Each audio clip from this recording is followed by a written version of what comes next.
A Bósnia-Herzegovina é um país com 3,5 milhões de habitantes e uma área um pouco menor que o estado do Rio Grande do Norte.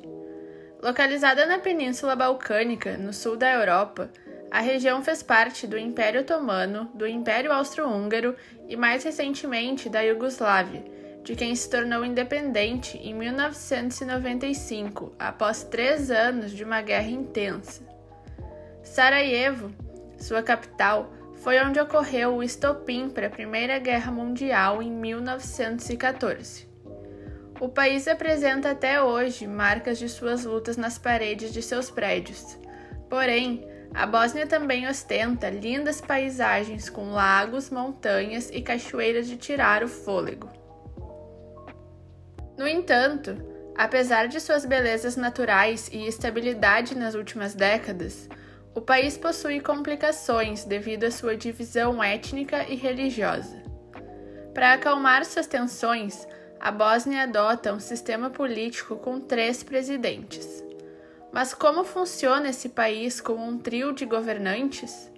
Como eles resolvem essas tensões presentes em sua população?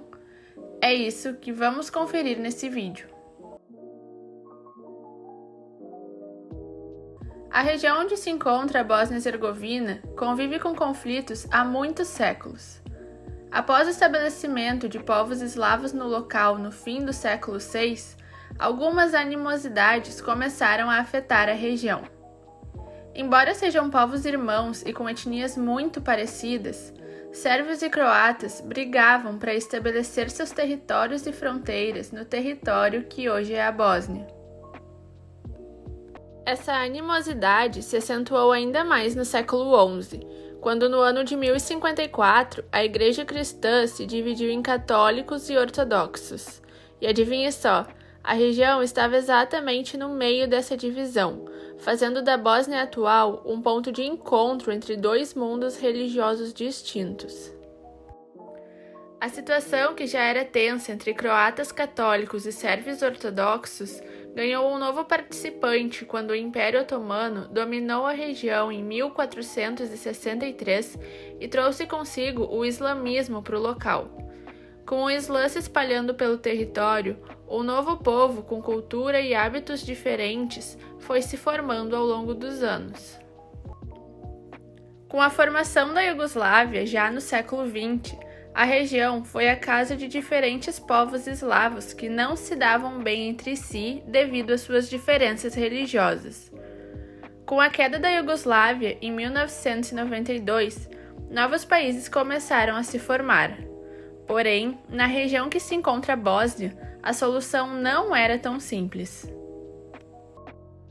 Com a população dividida em 3 grupos culturais que não confiavam um no outro, era uma tarefa complicada resolver quem assumiria o comando do novo país.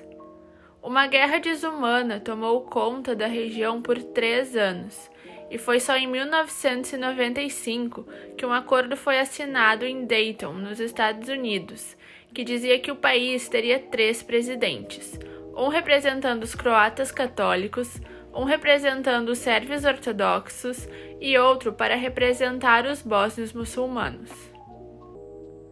Se você acha que está complicado, calma que ainda tem mais. Você pode estar pensando, mas por que o país se chama Bósnia e Herzegovina? O que é exatamente Bósnia e o que é exatamente Herzegovina?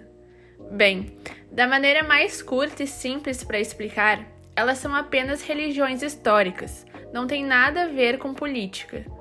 Suas fronteiras nem são claramente definidas, com a Bósnia ficando ao norte do país e Herzegovina ao sul. Mas aqui é onde as coisas se complicam, as divisões políticas da nação. O país está dividido em 2 entidades distintas. Cada entidade conta com cerca de metade da área do país e servem aos 3 diferentes grupos étnicos da região: a República de Srpska e a Federação da Bósnia-Herzegovina. Não, eu não me repeti. Há o país Bósnia-Herzegovina e a Federação Bósnia-Herzegovina. A maioria dos sérvios ortodoxos vive na República de Srpska, enquanto que a Federação da Bósnia-Herzegovina tem maioria de bósnios. E cada lado tem sua própria capital, Banja Luka para Srpska e Sarajevo para a Federação da Bósnia-Herzegovina, que também é a capital de todo o país. Além disso, existe o distrito de Brčko, que é visto como um território neutro e possui seu próprio governo. Todo esse quebra-cabeça foi montado para aliviar as tensões demográficas no país após a Guerra dos anos 90. Dos seus 3,5 milhões de habitantes, cerca de 50% são bósnios, 31% são sérvios e 15% croatas. Uma curiosidade extra sobre o país é que cada grupo étnico tem seu próprio idioma, porém eles conseguem se entender com facilidade, já que há apenas pequenas diferenças entre eles. A única diferença mais significativa é que sérvio é escrito com o alfabeto cirílico, enquanto que bósnio e croata são escritos com o alfabeto latino. Inclusive, placas e avisos são escritos sempre nos 3 idiomas. Vendo toda essa complexidade que existe no país, fica fácil entender o porquê dos 3 presidentes. A cadeira do presidente é rotativa entre os 3 membros eleitos. Cada um assume o poder por 8 meses dentro dos seus mandatos de 4 anos. Ou seja, cada presidente é eleito para 4 anos, mas fica no poder por apenas 16 meses. Apesar de toda sua confusão política, economicamente, o povo da Bósnia-Herzegovina possui um poder de compra maior que o brasileiro, segundo o Banco Mundial. Mesmo assim, muitos jovens do país vivem com o sonho de migrar para outro país europeu em busca de uma melhor qualidade de vida, já que o desemprego no país é elevado e não há muitas oportunidades para os seus jovens. Portanto, a Bósnia-Herzegovina é um país extremamente complexo, com uma estrutura política e religiosa discordante e desafios econômicos a serem enfrentados. Isso cria desafios únicos e inusitados para o país balcã, mas também oportunidades para mostrar ao mundo que podemos conviver em harmonia, mesmo com tantas diferenças entre os habitantes de um determinado local. E aí, gostou de aprender um pouco mais sobre esse país tão complexo que é a Bósnia-Herzegovina? Se você gosta desse tipo de conteúdo, se inscreva aqui no canal e ative o sininho para não perder os próximos vídeos. E não se esqueça de deixar o seu like. Até a próxima!